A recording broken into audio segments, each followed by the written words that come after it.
फातिहा।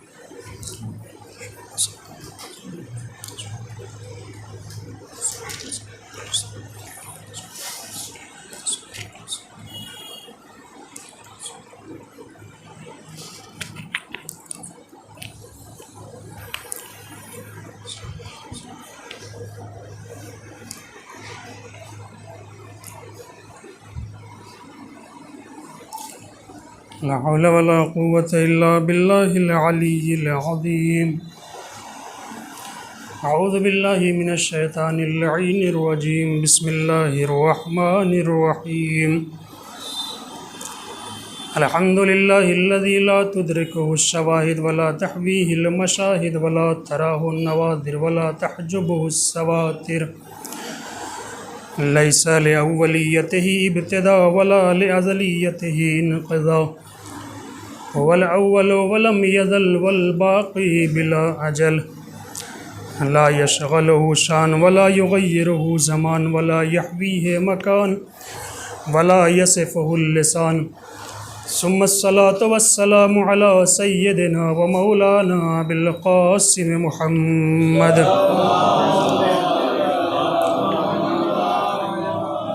व अला आलिहि तय्यबीन अत्ताहिरीन अल-मअसूमीन अल्लज़ीना अज़हबल्लाहु अन्हुमुर रिज्स व तह्हरहुम तत्हीरा।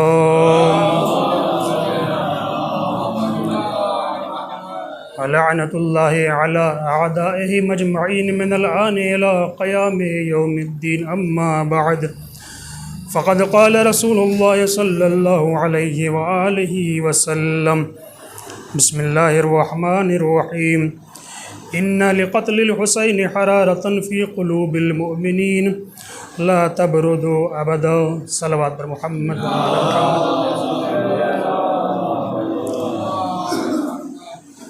अज़ान मोहतरम, अज़ादारान मज़लूम करबला, इससे पहले कि मैं गुफ्तगू का आगाज़ करूँ, आइए मिलकर बारगाह खुदाबंदी में दुआ करते हैं।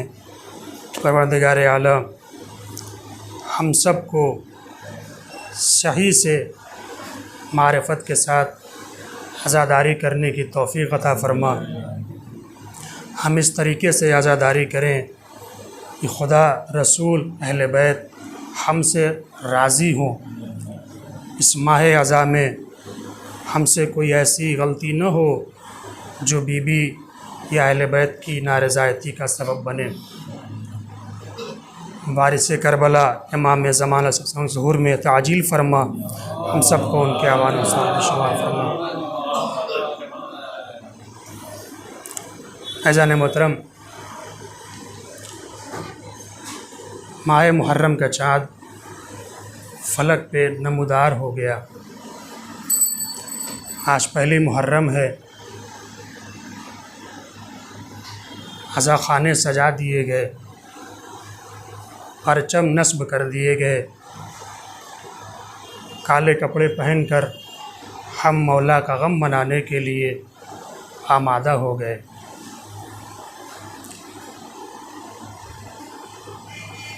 अज़ीज़ों, हम फिर से हुसैनियत का दर्स कायनात को देने के लिए इकट्ठा हो गए और हर ज़माने के यज़ीद को बेनकाब करने के लिए फिर से यकजा हो गए। ये अज़ादारी इमाम हुसैन अलैहिस्सलाम की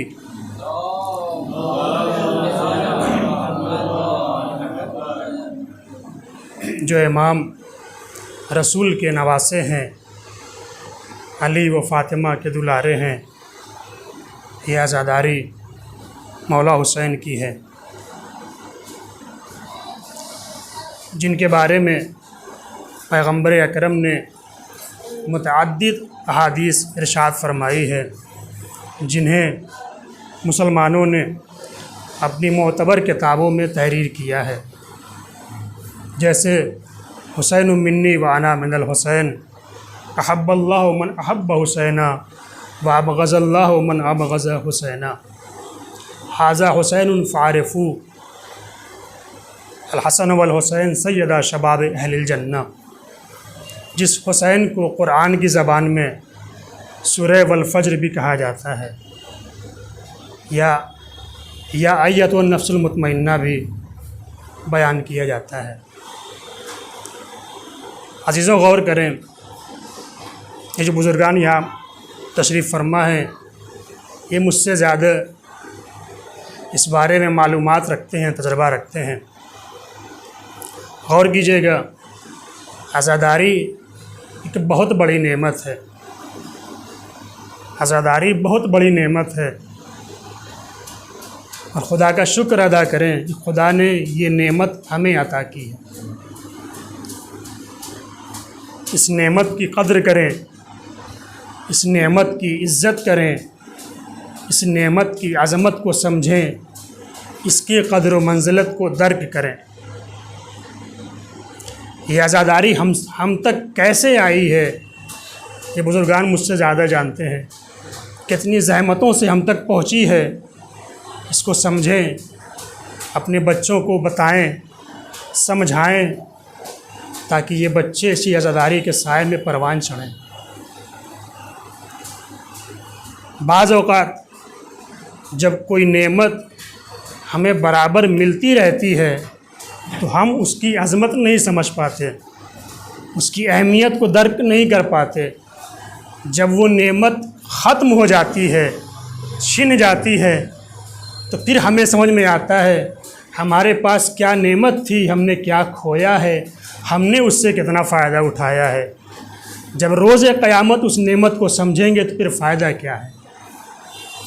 गौर कीजिएगा, रोज़ क़यामत को कुरान की ज़बान में यौम हसरत भी कहा जाता है।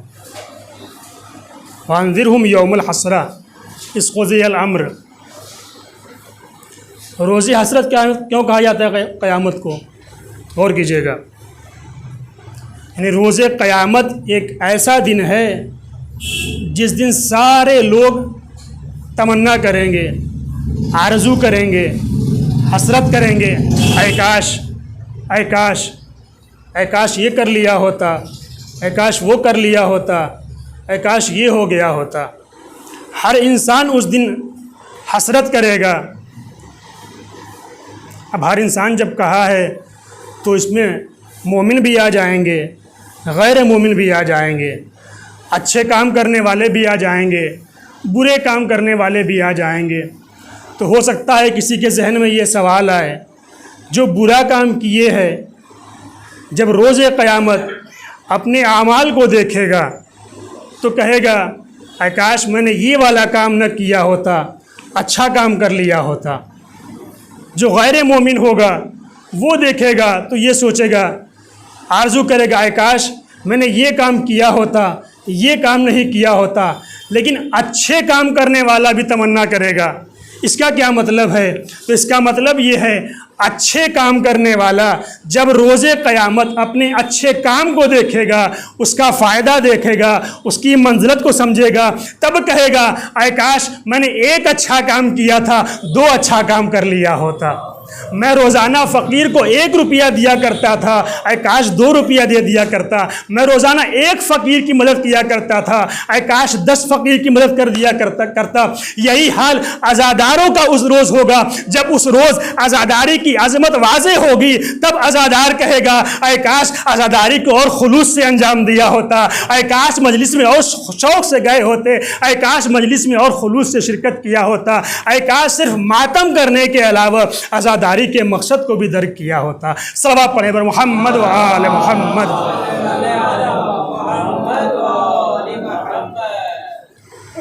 और कीजिएगा, आज की इस मजलिस में आपके सामने इसी आज़ादारी की अहमियत, उसके मकसद के बारे में कुछ बातें अर्ज़ करना है। इंशाअल्लाह कल से फिर मौजू के हवाले से कुछ बात करूँगा। आज की इस तमीदी गुफ्तगू में कुछ बातें आपके सामने पेश करना चाहता हूँ। पैगम्बर ने फरमाया, इन्ना लिक़त्लिल हुसैन हरारतन फ़ी क़ुलूबिल मुअमिनीन ला तबरदु अबदा। क्या फरमाया? यकीनन क़त्ल हुसैन के सबब मोमिनों के दिलों में ऐसी हरारत है जो कभी भी ठंडी नहीं होगी। ये कौन कह रहा है? पैगम्बर अकरम कह रहे हैं, जो पैगम्बर बग़ैर वही के कलाम नहीं किया करते। वमा यंतिक़ु अनिल हवा इन हुवा इल्ला वहयुन यूहा। या दूसरी आयत जो ये कहती है, जो पैगम्बर पे एतराज़ करने वाले थे कि पैगम्बर अपनी तरफ से सब कुछ बोल दिया करते हैं, तो कुरान ने पैगम्बर के दिफा में फ़रमाया था वलो तक़व्वल अलैना बअज़ल अक़ावील लअख़ज़ना मिन्हु बिल यमीन सुम्मा लक़तअना मिन्हुल वतीन। अगर पैगम्बर अपनी तरफ से हम पे कोई गलत बात निस्बत दे देता तो हम उसे मजबूती से पकड़ लेते और उसकी शहरक को काट देते। ये आयत पैगम्बर की सदाकत को बयान कर रही है।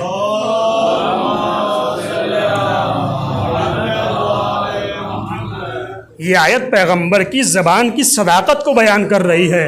पैगम्बर कितना अजीम है, पैगम्बर की ज़बान में कितनी सदाकत पाई जाती है। वो पैगम्बर कह रहा है कि यकीनन क़त्ल हुसैन के सबब मोमिनों के दिलों में एक हरारत है। ऐसी वैसी हरारत नहीं है, उसकी खुसूसियत ये है कि वो हरारत कभी भी ठंडी नहीं होगी। इस हदीस की रोशनी में ये कहा जा सकता है, इसका मतलब ये हुआ कि आज़ादारी की हालत कभी कम नहीं होगी, ये मातम का शौक़ कभी कम नहीं होगा, ये फ़र्श अज़ा की रौनक कभी कम नहीं होगी, ये अज़ा खाने हमेशा सजाए जाते रहेंगे, ये मातम हमेशा होते रहेंगे, ये नौहा पढ़ने वाले हमेशा नौहा पढ़ते रहेंगे, इमाम हुसैन पे गिरिया करने वाले हमेशा गिरिया करते रहेंगे, कभी कम नहीं होगी। ये मैं नहीं कह रहा हूं कि जो कह दिया तो हुआ, हो गया तो सुभान अल्लाह, नहीं तो माज़रत नहीं। ये तो पैगंबर बोल रहा है जिसकी ज़बान वही इलाही से मुज़य्यन है, जिसकी ज़बान वही इलाही के मुताबिक गुफ्तगू किया करती है, वो वही बोलता है जो वही बोलती है। अब अगर पैगंबर ने कह दिया कि ये आज़ादारी, ये गर्मी हमेशा बाकी रहेगी तो हमेशा बाकी रहेगी, कोई लाख कोशिश कर ले, कभी भी इसमें कोई कमी नहीं आने वाली है। सलावत पढ़े मोहम्मद व आले मोहम्मद। तारीख शाहिद है, तारीख शाहिद है।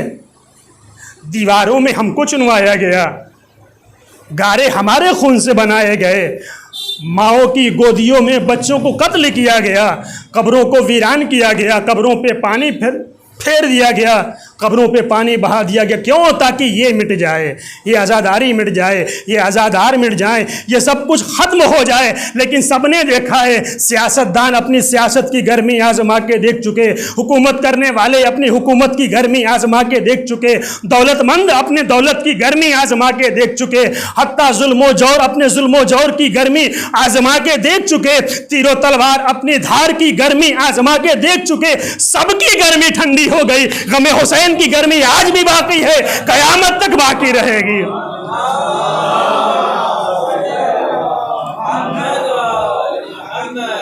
ये गर्मी कभी ठंडी नहीं होने वाली। क्यों? पैगंबर ने कहा है, ये पैगंबर की ज़बानी है। एक बात और यहाँ पे मुतवज्जे करूँ आपको साहब, और कीजिएगा। पैगंबर ने इस हदीस में क्या फरमाया? इन्ना लिक़त्लिल हुसैन हरारतन फ़ी क़ुलूबिल मुअमिनीन ला तबरुदु अबदा। गौर कीजिएगा कि यकीनन क़त्ल हुसैन के सबब मोमिनों के दिलों में एक गर्मी है, उसकी खुसूसियत ये है कि वो कभी भी ठंडी नहीं होगी। पैगंबर ने इस हदीस में ये नहीं कहा कि ये कब ठंडी नहीं होगी, क्यों ठंडी नहीं होगी, कौन ठंडा नहीं होने देगा। पैगंबर ने इसमें कुछ नहीं कहा। पैगंबर ने मुतलकन कहा, खुद इस हरारत की ऐसी खुसूसियत है जो कभी ठंडी नहीं होने देगी। यानी ये नहीं कहा कि मोमिन इसे ठंडा नहीं होने देंगे, आज़ादार इसे ठंडा नहीं होने देंगे, मातमदार इसे ठंडा नहीं होने देंगे। नहीं नहीं, पैगंबर ने मुतलकन कह दिया। खुद इसकी खुसूसियत ऐसी है, इसमें सलाहियत ऐसी है कि ये खुद कभी भी ठंडी नहीं होगी। अब कोई ये न कहे आज़ादारी हमने बचा के रखी है, फर्श अज़ा हमने बचा के रखा है, मातम हमने बचा के रखा है, जुलूस हमने बचा के रखा है। नहीं नहीं, याद रखिए, आज़ादारी हमारी तुम्हारी मोहताज नहीं है, हम आज़ादारी के मोहताज हैं। आज़ादारी को हमने जिंदा नहीं रखा है, आज़ादारी ने हमको जिंदा रखा है। क्यों? क्योंकि ये आज़ादारी उस ज़ात से मंसूब है जो नोके नेज़ा पे भी अपनी जिंदगी का सबूत दिया करती है। सल्लल्लाहु अलैहि मोहम्मद व आले मोहम्मद।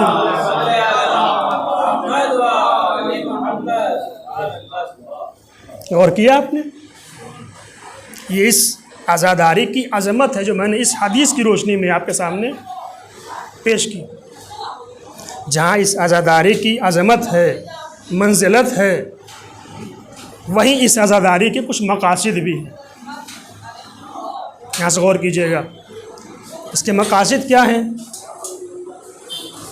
सादे अल्फाज में ये कहूँ, इस आज़ादारी का वही मकसद है जो इमाम हुसैन अलैहिस्सलाम का मकसद है। मैं यहाँ से 2-3 आसार उसके मकसद बेतरतीब आपके सामने पेश कर रहा हूँ, गौर कीजिएगा। आज़ादारी कहाँ तक हमें ले जाना चाहती है, गौर कीजिएगा। मस्जिद नबवी का वाक़या आप सब ने सुना है। जब पैगंबर नमाज़ पढ़ रहे थे तो उधर से मौला हुसैन आए, पुश्त पे सवार हुए। फिर क्या हुआ? पैगंबर का सजदा छोटा हुआ या तवील हो गया? तवील हो गया। गौर कीजिएगा जो कहना चाहता हूँ, इसके मकसद को तो गौर कीजिएगा। यानी जैसे ही मौला हुसैन पैगंबर की पुश्त पे आए, वो पैगंबर जो अब तक 3 बार या 7 बार सुभान रब्बियल आला व बिहम्दे पढ़ा करते थे, अब वो कितनी बार हो गया? 70 बार। यानी पैगंबर का सजदा तुलानी हो गया। जुमला गौर कीजिएगा यहाँ पे, जब पैगंबर की नमाज में हुसैन शामिल हो जाते हैं तो पैगंबर के जिक्र इलाही में कमी नहीं होती, इजाफा हुआ करता है। हमारी ज़िंदगी में हुसैन बसते हैं, हमारे दिलों में हुसैन बसते हैं, लिहाजा हुसैन के आने के बाद हमारी ज़िंदगी में जिक्र इलाही में कमी नहीं होनी चाहिए, इजाफा होना चाहिए।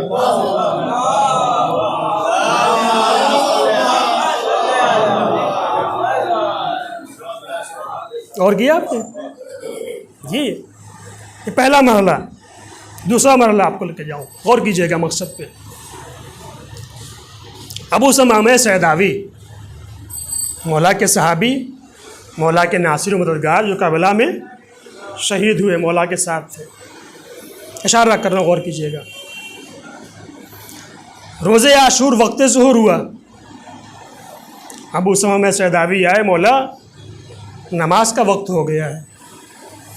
मौला ने आसमान की तरफ सर उठाया, आवाज़ दी, हाँ वक्त नमाज है, खुदा तुम्हें नमाज गुजारों में शामिल करे।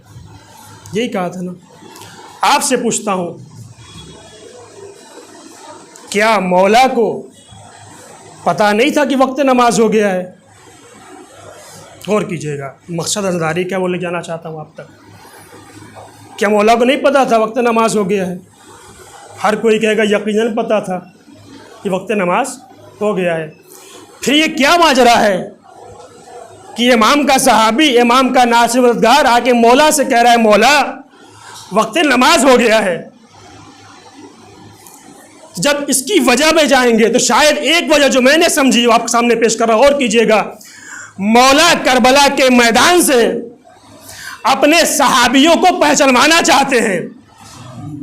मौला करबला के मैदान से अपने नासिरों मददगार की पहचान कराना चाहते हैं। पहचानो, मेरे अंसार कोई मामूली अंसार नहीं है। पहचानो, मेरे असहाब कोई मामूली असहाब नहीं है। गौर कीजिएगा, वक्त नमाज की पाबंदी के लिए जो मिजाज हुसैन रखते हैं वही मिजाज मेरा सहाबी रखता है। इस मंजिल को पहचाने, जो मिजाज हुसैन रखते हैं वही मिजाज मेरा सहाबी रखता है। हम भी हुसैन के चाहने वाले हैं, वक्त का हुसैन हमारा मुंतजिर है। हम भी वो मिजाज पैदा करें जो वक्त का हुसैन हमसे चाहता है। सल्लल्लाहु अलैहि मोहम्मद व आले मोहम्मद।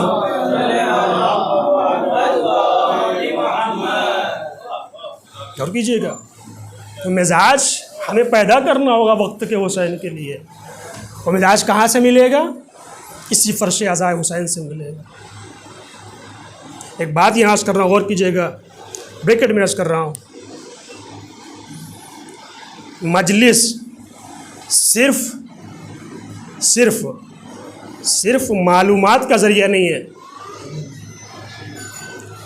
सिर्फ इन्फॉर्मेशन हासिल करने का ज़रिया नहीं है, बल्कि मजलिस इससे आगे की मंजिल का नाम है। अब वो क्या है? तरबियत, अपने आप की तरबियत। बच्चों को साथ लेके आए मजलिस में ताकि बच्चों की भी तरबियत हो, घर वालों की तरबियत हो। ये फ़र्श अज़ा वहाँ तक ले जाना चाहता है। हो सकता है कोई मजलिस में आए, उसे मजलिस में कोई नई बात ना मिले, गौर की जगह कोई नई बात ना मिले तो ये कह के वापस ना जाए आज मजलिस में कुछ नहीं मिला। गौर की जगह का जुमला ऐसा, मजलिस सिर्फ मालूमात हासिल करने का ज़रिया नहीं है, इससे आगे की मंजिल का नाम है। क्या है? तरबियत। आप इल्म, तालीम, किताब पढ़ के हासिल कर सकते हैं, लेकिन इससे आगे की जो मंजिल है वो फ़र्श अज़ा हुसैन से मिलेगी, क्योंकि फ़र्श अज़ा तरबियत सिखाता है। फ़र्श अज़ा आपको अहले बैत से करीब करता है। फ़र्श अज़ा ज़रिया है जो आपको मौला हुसैन से करीब करेगा। फ़र्श अज़ा ज़रिया है जो आपको खुदा से करीब करेगा, और जो खुदा से करीब हो गया, अहले बैत से करीब हो गया, हुसैन से करीब हो गया, वो खुदा उसे इज़्ज़त भी देगा, खुदा उसे करामत भी देगा, खुदा उसे शराफत भी देगा, खुदा उसे इल्म भी अता करेगा। क्योंकि इल्म किताबों में नहीं मिलता है, इल्म नूर का नाम है। इल्म वो नूर है, खुदा जिसके दिल में चाहता है उसमें डाल दिया करता है। लिहाजा फ़र्श अज़ा पे आइए तो इस फ़र्श अज़ा पे बैठ के ज़िक्र हुसैन के तवस्सुल से, गिरये हुसैन के तवस्सुल से, मातम हुसैन के तवस्सुल से उस मिजाज की तौफ़ीक मांगिए जो मिजाज करबला के मैदान में था। इस फ़र्श अज़ा पे बैठ के वक्त के हुसैन का मददगार बनने की तौफ़ीक मांगा कीजिए। इस फ़र्श अज़ा पे बैठ के अपने अंदर मौला का सिपाही बनने की सलाहियत मांगा कीजिए। फ़र्श अज़ा पे बैठ कर इमाम को राज़ी करने का तरीक़ा मांगा कीजिए। ये फ़र्श अज़ा है, इसकी बहुत मंज़िलत है। मैं क्यों कह रहा हूँ बार बार वक्त का इमाम? इसलिए कि वक्त का इमाम आपको चाहता है, वक्त के इमाम को आपकी ज़रूरत है, और वक्त के इमाम को वो नासिर मददगार कहाँ से मिलेंगे? इसी फ़र्श अज़ा से मिलेंगे, इसी फ़र्श अज़ा से मिलेंगे। याद रखिए, आज़ादारी ज़ुहूर का मुक़द्दमा है। जो लोगों की आज़ादारी ज़ुहूर का मुक़द्दमा है। करबला में दो किरदार बहुत मुहिम है। ये तो हर किरदार का अपना अलग नक्श है, अपनी मंजिलत है, लेकिन जो मैं आपके सामने पेश करना चाहता हूँ, गौर कीजिएगा। ये दो किरदार बहुत मुहिम है। एक किरदार वो है जिसे ख़त भेज के बुलाया गया, और एक किरदार वो है जो खुद मौला हुसैन के पास आया। तो गौर कीजिएगा, जिस किरदार को ख़त भेज के बुलाया गया वो अमीन मज़ाहिर है, और जो किरदार खुद मौला के पास गया वो जनाब हुर हैं। ये दो किरदार बहुत मुहिम है। आज भी जो करबला गए देखा होगा उन्होंने, इन दोनों की मरकत, दोनों की ज़री अलग है या नहीं है? सारे शोधा एक जगह, लेकिन जनाब हबीब का मज़ार, उनकी मरकत अलग बनी हुई है। जनाब हुर का रोज़ा अलग बना हुआ है। क्यों? इसकी बहुत सारी वजह हैं। यहाँ पे आपके सामने एक वजह पेश कर रहा हूँ। ये दोनों हम सब को दावत दे रहे हैं कि अपने आप को वक्त के हुसैन के लिए आमादा करो। कैसे? मैंने दो बात पेश की। एक किरदार को खत भेज के बुलाया गया, एक खुद मौला के पास गया। अब हमारे पास भी मौला तक जाने के लिए दो रास्ता, या अपने अंदर हबीब इब्ने मज़ाहिर जैसा किरदार पैदा कर लें ताकि वक्त का इमाम खत भेज के हमें खुद बुलाए, और अगर ऐसा नहीं है तो मौला की बारगाह में हाथों को जोड़ कर पहुंच जाइए, मौला गलती की है, हमें माफ़ कर दीजिए, हमें अपने अंसार में शामिल कर लीजिए। इसके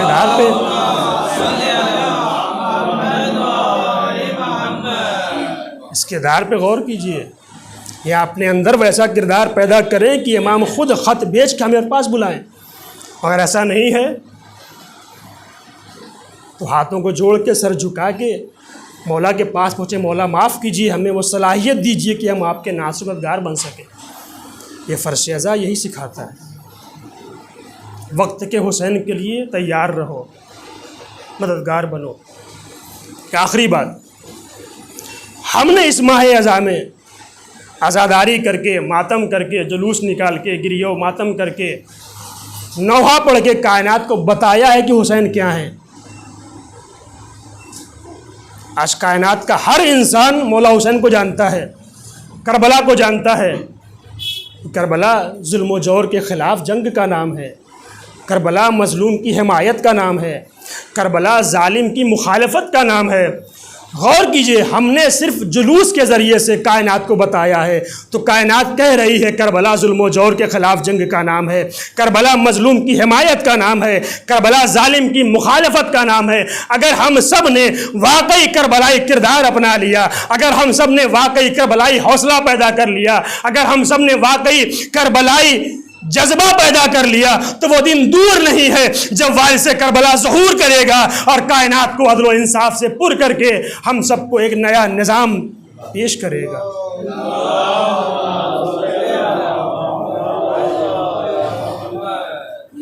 ज़ाने गिरामी, मैंने आपकी ज़हमत तमाम की।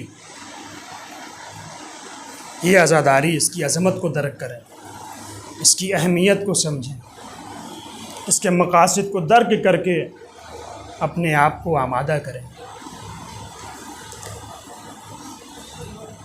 अज़ादारों, फ़र्श अज़ा बिछा दिया गया, आप हुसैन पे रोने के लिए आमादा हो गए। मुझे नहीं पता जनाब ज़ैनब ने ये मुहर्रम का चाँद कैसे देखा होगा।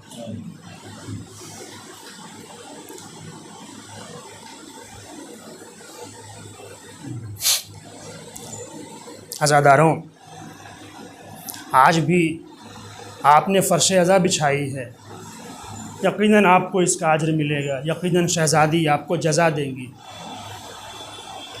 यह आज़ादारी जो हमारे पास आज है बड़ी आसानी से हमें मिल गई है, लेकिन बुज़ुर्गों ने कैसे पहुँचाया है, उनको लाखों सलाम अदा किया कीजिए। आज ही बहुत सारे ऐसे लोग हैं जिनके पास पूरे साल ढंग से खाने का पैसा नहीं होता, लेकिन वो मजलिस बर्पा करने के लिए, फ़र्श अज़ा बिछाने के लिए अलग से इंतज़ाम करते हैं। क्यों? ताकि मुहर्रम में अपने मौला का फ़र्श बिछा सकें। अज़ादारों, एक वाक़या और आपकी ज़हमत तमाम कर दूँगा। एक ज़ईफ़ा थी जो नाबीना थी, उसकी एक बेटी थी, दोनों माँ बेटी मिलके हर साल फ़र्श अज़ा बिछाया करते थे। घर में मजलिस होती थी, मोहल्ले की ख़वातीन आती थीं, गिरिया होता था, मसाइब पढ़ा जाता था, मातम किया जाता था। लेकिन ये अज़ादारों, एक साल ऐसा आया कि दरमियाने साल में उस ज़ईफ़ा की बेटी का इंतकाल हो गया।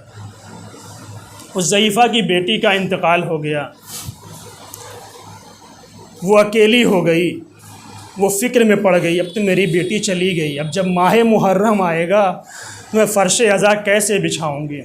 इसी इंतज़ार में दिन गुज़र रहे थे कि एक मरतबा बाहर शोर हुआ। जब शोर हुआ तो पूछा क्या हुआ? कहा कुछ नहीं, मुहर्रम का चाँद नमूदार हो गया, मुहर्रम का चाँद नमूदार हो गया। वो बीबी बड़ी उदास हुई, बड़ी मायूस हुई, काश मेरी बेटी मेरे पास होती तो मैं उसके साथ मिलकर फ़र्श अज़ा बिछाती, मौला हुसैन का मातम करती, फ़र्श अज़ा बिछता, मेरे घर मजलिस होती। उसका दिल टूटा हुआ था, उसी टूटे हुए दिल के साथ करबला का रुख किया, आवाज़ दी आका इस साल मैं आपका फ़र्श अज़ा तो नहीं बिछा सकती, लेकिन ए मेरे मौला मेरे घर आना ज़रूर, मेरे मौला मेरे घर आना आना ज़रूर। इतना कह के अभी वापस पलटी थी कि किसी ने दरवाज़ा खटखटाया। दरवाज़ा खोला तो क्या देखा, एक मुअज्जमा है। पूछा कौन हो? कहा एक मुसाफिरा हूँ, यहाँ से गुजर रही थी, जब मुहर्रम का चाँद नमूदार हुआ, मुझे मालूम हुआ कि तुम्हारे यहाँ कोई है नहीं जो तुम्हारा फ़र्श अज़ा बिछा सके। मैं आई हूँ तुम्हारा फ़र्श अज़ा बिछाने में मदद करूँगी। आओ आओ, हाँ बीबी आ जाओ, जाओ। बहुत खुश हुई, एक बार कबला करूँ किया, आका बहुत शुक्रिया आपने मेरी मदद की। वो बीबी घर में आई, आवाज़ दी, हाँ बताओ तबर्रुकात अज़ा कहाँ रखे हैं, फ़र्श अज़ा के सामान कहाँ रखे हैं? इशारा कर दिया वहाँ रखा है, जाके ले आओ। वो बीबी गई, फ़र्श अज़ा बिछाया गया, मोहल्ले में ऐलान करा दिया गया इस साल भी फ़र्श अज़ा बिछा है, मौला हुसैन की मजलिस होगी, गिरियो मातम होगा। लो अज़ादारों, घर में मजलिस होने लगी। वो बीबी मसाइब पढ़ने लगी। 2 मुहर्रम आई, वो बीबी कहती आज का वो दिन है जब मौला हुसैन करबला पहुँच गए। 4 मुहर्रम आई, वो बीबी कहती आज का वो दिन है जब मौला पे पानी बंद कर दिया गया, ख़याम हटा लिए गए। ए अज़ादारों, मजलिस होती रही। वो बीबी कहती है इस साल मेरे घर का मुहर्रम अलग ही है, इस साल मेरे घर की मजलिस अलग ही है। नहीं पता क्यों जब ये बीबी मसाइब पढ़ती है तो घर के दरो दीवार से या हुसैन की सदाएं आती हैं, या हुसैन की सदाएं आती हैं। मेरी मजलिस होती रही अज़ादारों। 10 मुहर्रम आई, सुबह से मसाइब शुरू हुए। उस बीबी ने मसाइब पढ़ना शुरू किया। अब ये वक्त आ गया है जब हबीब मैदान में जा रहे हैं, ये वो वक्त आ गया है जब औन मोहम्मद कारज़ार में जा रहे हैं, ये वो वक्त आ गया है जब कासिम मैदान में जा रहे हैं। अज़ादारों, जब असर आशूर का वक्त आया तो वो बीबी कहती है बीबी मैं कुछ देर के लिए जा रही हूँ, फिर वापस आ जाऊंगी। ये कह के वो बीबी चली गई। कुछ देर के बाद वापस आ गई। लो अज़ादारों, उस बीबी के घर में, उस ज़ईफ़ा के घर में, उस नाबीना के घर में मजलिस हो गई, मातम हो गया। वो बीबी बड़ी खुश हुई। सेवुम तक वो मुअज़्ज़मा उस बीबी के साथ रही। सेवुम में जब से वो तमाम हो गया, वो बीबी जाने का इरादा किए। आवाज़ देती है लो तुम्हारे आका की मजलिस हो गई, तुम्हारे मौला की मजलिस हो गई, अब मुझे इजाज़त दो, मैं जाना चाहती हूँ। कहा बीबी तुम्हारा बहुत शुक्रिया, तुम मेरे घर तशरीफ़ लाई, फ़र्श अज़ा बिछाने में मेरी मदद की, लेकिन ये भी थोड़ा ठहर जाओ। वो बीबी अंदर गई, अंदर से एक थैली लेके आए, उस मुअज़्ज़मा के हाथ पे रख दिया। कहा बीबी ये क्या है? कहा बीबी तुमने मेरे मौला का फ़र्श बिछाने में बड़ी ज़हमत की है, मेरे पास माले दुनिया में बस इतना ही है, इसे रख लो। जैसे ही बीबी ने वो थैली रख उठाई, जाके फशे नशीम पे रख दिया। आवाज दी ए मेरे लाल, देख रहे हो तुम्हारे गम में मुझे ये अजर मिल रहा है। पैरों को पकड़ लिया। ए बीबी आप कौन हो जो मेरे घर में आई हो? आवाज दी ए बीबी मैं कोई और नहीं, हुसैन की दुखियारी माँ फातिमा ज़हरा हूँ जो तुम्हारे घर में आई हूँ। सयअलमुल्लज़ीना ज़लमू अय्य मुनक़लबिन यनक़लिबून इन्ना लिल्लाहि व इन्ना इलैहि राजिऊन। मातम हुसैन।